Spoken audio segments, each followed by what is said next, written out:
This video will walk you through how to use rubrics in Teams. Alright, so from my general channel, I am going to go up to Assignments and click there. And then I'm going to go into the assignment that I want to add a rubric to. Now you can do this as you are going. That's not a problem at all. I'm just choosing to add a rubric to an existing assignment. But if you want to add a rubric to an assignment as you can create it, it's a similar process. So I'm going to click Edit Assignment. And now I have it pulled up. So a rubric can be added underneath the points value. So this is worth 50 points, and you'll see immediately under that you can add a rubric, so I'm going to click there. Now I don't have a rubric created, so I'm going to create a new one. Now there's a space here to upload a rubric, so if you have a CSV file that has formatted specifically, you can use that. However, I don't have an existing one of those, so I'm just going to click New Rubric and start from the beginning. So this is a writing rubric that I developed a while back in my career, but it, for those of you who teach writing, it adheres a little bit to the Tennessee State Standard rubric so that the students are familiar with the terms. But anyway, so the description, this rubric will inform areas of strengths and weaknesses in your writing.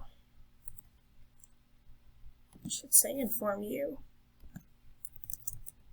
Okay. So I can toggle points on and off.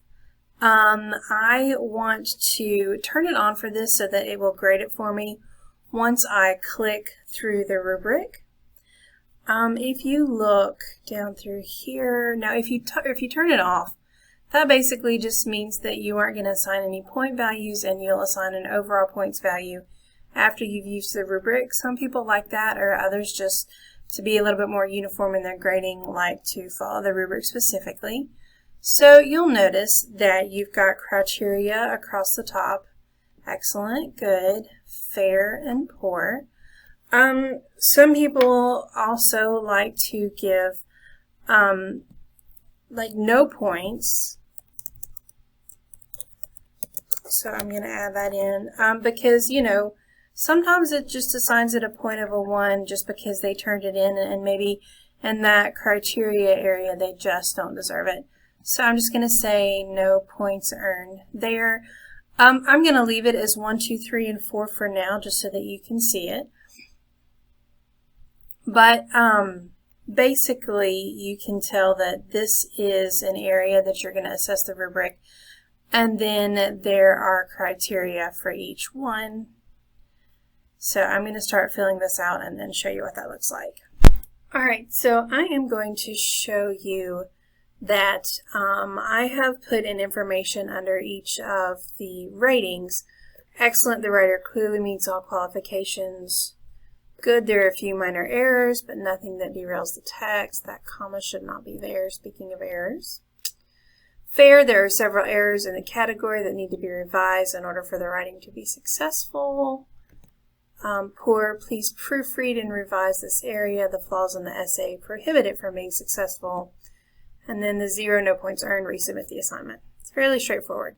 Now the reason I didn't put a category here yet is because I actually want to use these ratings for each of my categories. So I'm just going to click on the copy row, and you'll notice that it brought it straight down. I'm going to do that one more time because I am including 3 areas here.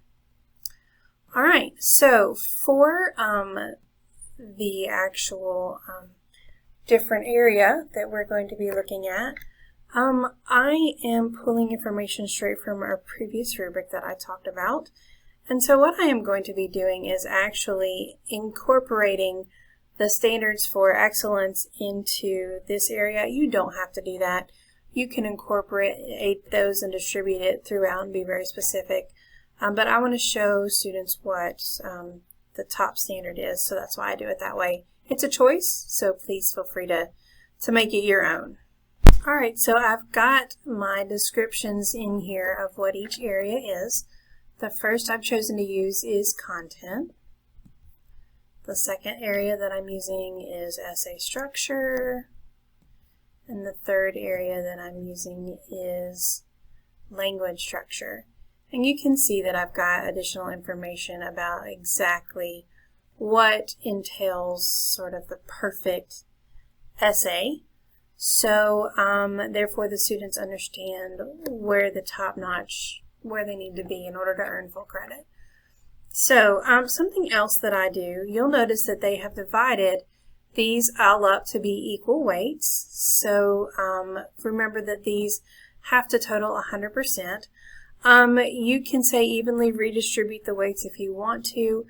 However, something that I like to do, and this is just my teaching style, is I typically will give a little bit more weight to the content over the others.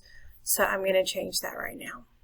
Alright, so as you can see, I've gone in and said, okay, this is worth 40% of the grade, structure and language are worth 30% each, and so that equals 100%. So when I go in and grade submissions, I can click on it, evaluate each area. It will automatically calculate it up to 50%, or excuse me, up to 50 points, which is what I set this assignment to be, and that way students can see exactly how they do.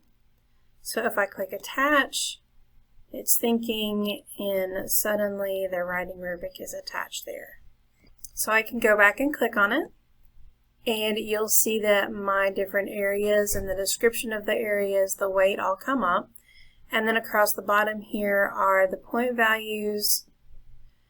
And so when I go to grade this, I can go through and click on each one. It's going to automatically calculate a point value. And if you're interested in creating your own rubric, you can actually download one that you create in here as a CSV and copy that formatting. That's up to you. I just like using the tool to create it here. But once you're done looking at it, you can hit close and then either update or save your assignment. And there you go. It's that straightforward. So something else you might consider is the student view. If you click on that there, it will actually show you what the students will see as they are working on the assignment. And then point them in the direction that, hey, there is a rubric attached and you can see exactly how you're going to be graded. That will give them the tools they need to do the best job possible.